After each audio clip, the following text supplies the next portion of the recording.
Shalom saudaraku yang terkasih dalam Tuhan kita Yesus Kristus. Kita bertemu di pekan yang baru di hari Senin tanggal 21 Februari tahun 2022. Kita bersyukur di pagi hari ini kita masih diberikan kesempatan oleh Tuhan untuk kita kembali melanjutkan aktivitas dan kehidupan yang masih Tuhan percayakan kepada kita. Mari sebelumnya saudaraku kita satu dalam doa.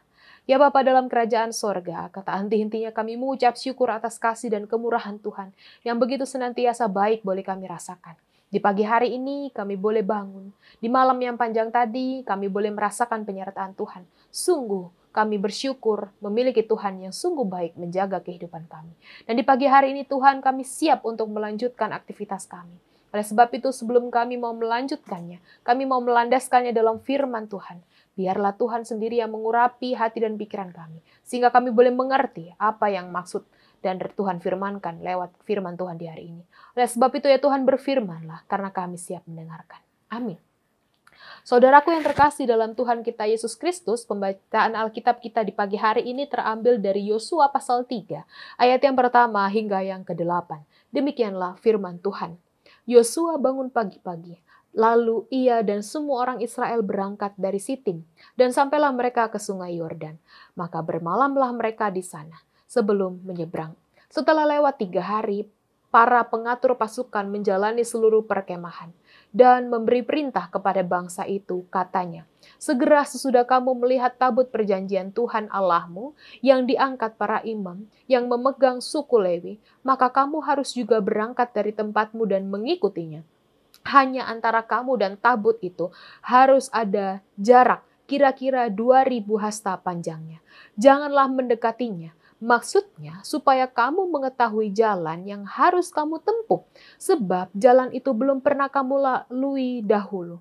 Berkata Yosua kepada bangsa itu, kuduskanlah dirimu, sebab besok Tuhan akan melakukan perbuatan yang ajaib di antara kamu. Dan kepada para imam itu Yosua berkata demikian, angkatlah tabut perjanjian dan menyeberanglah di depan bangsa itu.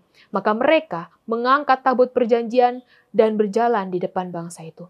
Dan Tuhan berfirman kepada Yosua, pada hari ini lah aku mulai membesarkan namamu di mata seluruh orang Israel, supaya mereka tahu bahwa seperti dahulu aku menyertai Musa, demikianlah aku akan menyertai engkau. Maka kau perintahkanlah kepada para imam pengangkat tabut perjanjian itu demikian. Setelah kamu sampai ke tepi air sungai Yordan, haruslah kamu tetap berdiri di sungai Yordan itu. Demikianlah pembacaan Alkitab kita di pagi hari ini. Saudaraku yang terkasih dalam Tuhan kita Yesus Kristus, salam kasih Kristus untuk kita semua.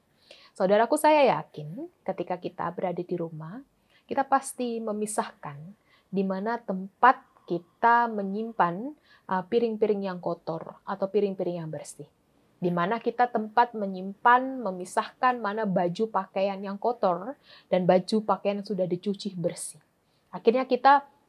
Artinya di sini kita memilih, oh ini bagian yang kita untuk pakaian, untuk piring kotor, oh di sini untuk pakaian, untuk piring yang bersih. Tidak mungkin kita semerta-merta mau menjadikan satu. Demikian juga ketika kita baca dalam perikop pembacaan hari ini, ada perintah Yosua untuk bangsa Israel ketika mereka hendak menyeberangi sungai Yordan.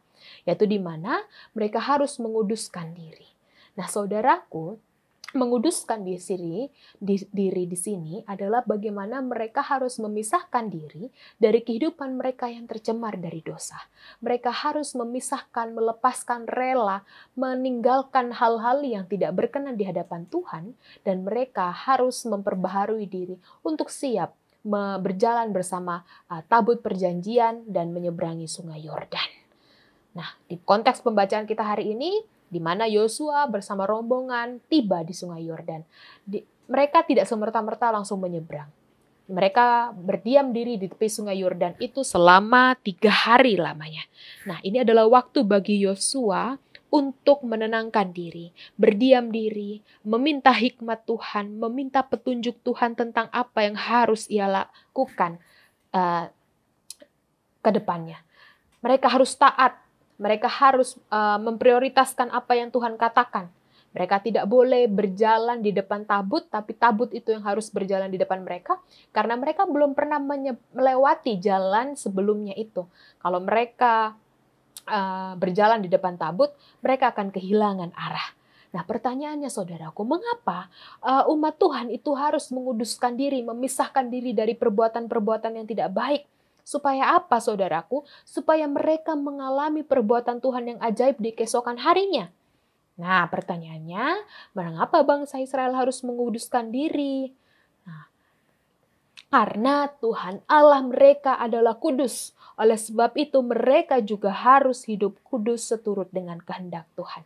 Nah, saudaraku, ketika kita tahu pesan Yosua yang Yosua beritakan kepada bangsa Israel untuk menguduskan diri, peristiwa di mana ia akan menyeberangi sungai Yordan, dan ada perintah Tuhan untuk menguduskan diri, mereka harus berjalan di belakang tabut perjanjian, mereka harus menaati perintah Tuhan. Pesan apa yang dapat kita ambil dari perenungan kita di pagi hari ini?